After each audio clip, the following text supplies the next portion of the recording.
आज हम कंटिन्यूटी की डेफिनेशन करेंगे दो वेरिएबल्स में। हमारे पास कोई रियल वैल्यूड फंक्शन है एक्स और वाई वेरिएबल में, उसको हम बोलेंगे कि वो कंटिन्यूस है at a point A B उसकी डोमेन का कोई भी पॉइंट है। अगर for given epsilon greater than 0 हमें कोई डेल्टा मिलता है जो कि एप्सिलॉन पे डिपेंड करता है और कितना भी छोटा है, सच दैट ये चीज़ होल्ड होती है। अब अगर हम इसको लिमिट की डेफिनेशन से कंपेयर करें तो लिमिट में हमने क्या कहा था कि फंक्शन हमारा डिफाइंड है डोमेन पे except possibly at the point A B जहाँ पे हम लिमिट चेक कर रहे हैं। पर कंटिन्यूटी की डेफिनेशन में हमारा फंक्शन उस पॉइंट पे डिफाइन होना चाहिए। अगर हम इसको लिमिट के साथ कंपेयर करके देखें तो हम कहेंगे कि हमारा फंक्शन कंटिन्यूस है at a point A B अगर उसकी साइमल्टेनियस लिमिट एग्जिस्ट करती है। और वो साइमल्टेनियस लिमिट किसके बराबर है? जब हम फंक्शन में एक्स वाई की जगह ए बी की वैल्यू पुट करते हैं। तो ये हो गई लिमिट की डेफिनेशन। अब हम एक क्वेश्चन करते हैं। हमारे पास एक फंक्शन है जिसकी वैल्यू अगर x 0 है तो 0 है, और अगर x नॉट इक्वल्स टू 0 है तो उसकी वैल्यू है x Y into sine 1/x। हमें कंटिन्यूटी चेक करनी है एट पॉइंट 0 0। तो हमने क्या कहा था कि फंक्शन कंटिन्यूस होगा at a point A B अगर हमारे पास कोई भी एप्सिलॉन ग्रेटर देन 0 दिया हुआ है, उसके कॉरेस्पॉन्डिंग हम एक डेल्टा फाइंड करते हैं जो कि एप्सिलॉन पे डिपेंड करता है। और जब भी x माइनस ए का मॉड लेस देन डेल्टा है और y माइनस बी का मॉड लेस देन डेल्टा है तो f x y minus f of A B का मॉड लेस देन एप्सिलॉन होगा। अब हमारे पास यहाँ जिस पॉइंट पे कंटिन्यूटी फाइंड करनी है ए बी, वो क्या है 0 0। तो हमें क्या चाहिए? इस चीज का mod less than epsilon whenever x का मॉड लेस देन डेल्टा है और y का मॉड लेस देन डेल्टा है। अब किसी भी एक्स वाई पॉइंट पे फंक्शन की वैल्यू हमने क्या डिफाइन की है? X y sine 1/x। अब जैसे हमें फंक्शन डिफाइंड है, अगर x की वैल्यू 0 है तो फंक्शन की वैल्यू क्या है? 0। तो एफ ऑफ ए बी मतलब फंक्शन एट 0 0 पे क्या आ गया? 0। ये चीज लेस देन एप्सिलॉन चाहिए हमें जब भी mod of x less than delta है and mod of y less than delta है। अगर हम इस चीज को देखें तो ये चीज क्या है? अब हम इस पे वही आइडेंटिटी यूज करेंगे कि mod of A b c क्या होता है? Mod of A into mod of b into mod of c. तो ये चीज क्या बन गई? Mod of x mod of Y into mod of sine 1/x। अब जो साइन फंक्शन होता है वो हमें पता है कि साइन एक बाउंडेड फंक्शन है। साइन की वैल्यू मैक्सिमम कितनी होती है? 1। तो हम यूज कर सकते हैं कि मॉड ऑफ साइन एक्स जो है वो लेस देन इक्वल्स टू 1 है। तो यहाँ से क्या आया?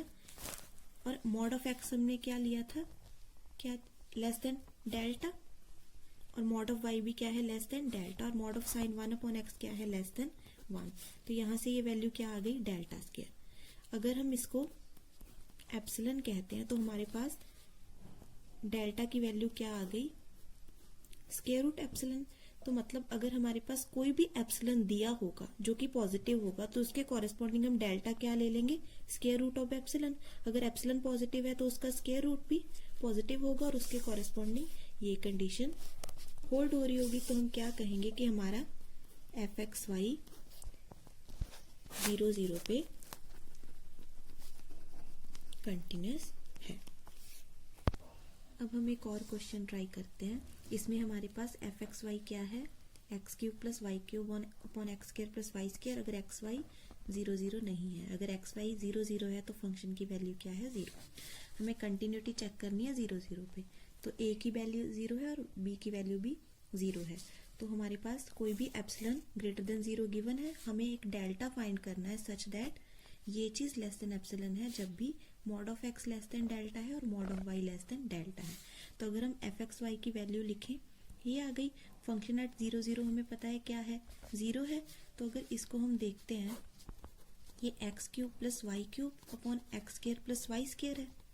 इसको हम ऐसे भी लिख सकते हैं x cube upon x square plus Y square plus y cube upon x square plus Y square, एक ही बात है। तो यहाँ पे हमें पता है कि mod of A plus B less than equals to mod of A plus mod of B होता है। तो अगर इस पे हम वो चीज़ यूज़ करें तो ये less than equals to mod of X cube upon x square plus Y square plus mod of Y cube upon x square plus Y square हो गया। अब इसमें इसको हम ऐसे भी लिख सकते हैं ये चीज को कि X square into X upon x square plus Y square into Y upon x square plus Y square. अब अगर X square upon x square plus Y square को मैं एक ए बोल दूं और एक्स को बी बोल दूं तो हमें पता है कि मॉड ऑफ ए बी क्या होता है, mod of A into mod of B. तो इसको मैं लिख सकती हूँ mod of X into mod of X square upon x square plus Y square. और सिमिलरली इस चीज को लिख सकती हूँ mod of Y into mod of Y square upon mod of Y square plus X square. अब हमें पता है कि एक्स वाई कोई भी नंबर्स हैं तो जो हमारा एक्स स्क्वायर है वो हमेशा छोटा होगा या इक्वल टू होगा X square plus some positive quantity. Y अगर नेगेटिव नंबर भी हुआ तो उसका स्क्वायर क्या हो जाएगा, पॉजिटिव नंबर। तो एक्स स्क्वायर हमेशा लेस देन और इक्वल्स टू होगा X square plus Y square के। तो यहाँ से क्या आ गया कि X square upon x square plus Y square जो है वो लेस देन इक्वल्स टू 1 होगा। तो इसका मॉड भी लेस देन इक्वल्स टू 1 होगा। तो similarly mod of Y square upon Y square plus X square भी लेस देन इक्वल्स टू 1 होगा। तो ये चीज को अगर हम यहाँ यूज करते हैं तो ये क्या आया, into 1 plus mod of Y into 1। पर हमें पता है कि मॉड ऑफ एक्स जो है वो लेस देन डेल्टा है और मॉड ऑफ वाई भी लेस देन डेल्टा है। तो यहाँ पे हमारे पास क्या बना, ये strictly less than, mod of x less than delta है, mod of y less than delta है। तो ये हमारे पास क्या बन गया, less than delta plus delta, ये बन गया 2 डेल्टा।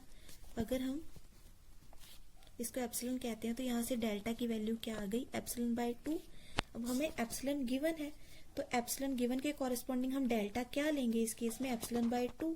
एप्सिलॉन पॉजिटिव है तो एप्सिलॉन बाय 2 भी पॉजिटिव होगा सच दैट ये कंडीशन होल्ड हो रही होगी। तो हमारा ये फंक्शन भी 0 0 पे क्या है, कंटिन्यूअस है।